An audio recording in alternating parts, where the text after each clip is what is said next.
release the software code of that machine. Because they're calling it an error. And was it an error, or was it supposed to do what it did?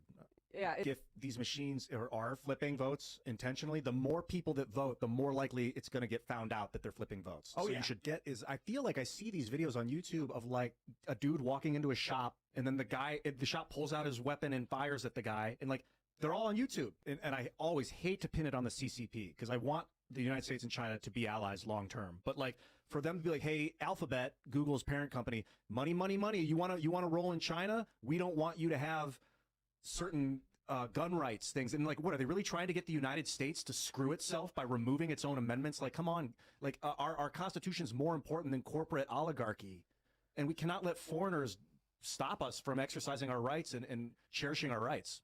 We're so lucky that the 20th century was televised and recorded, because what Hitler did was so egregious. He disarmed his population and then sent in the shock troops to control them for like 3 weeks ago for like 3 weeks. And I was feeling that the concealed carry thing. I was walking around like at night and looking at people, and I'm like, they all probably have guns. And you need to be on guard against far right extremism as well, because I think Chase Geiser was saying like, if the pendulum were to swing, he feels, I think he identified himself, he was on the show last night as right wing or whatever, part of the conservative movement or whatever, that if the power were to come back, we need to have a cool head, like maintain. You don't want people to go nuts in any direction from any, and like, it's just, we got to make sure that we don't radicalize people, and then we're on guard against radicalization. It really doesn't matter what direction. We were talking about the news media trying to protect like the guy who punched the dude that died, and it's like, I can see that. I think that their idea is, I don't want to expose society to the fact that it was a Palestinian guy or a guy that was pro-Palestine punching a guy that was pro-Israel, because they don't want to like twist the minds of the people. But so how many total weapons do you think you sampled?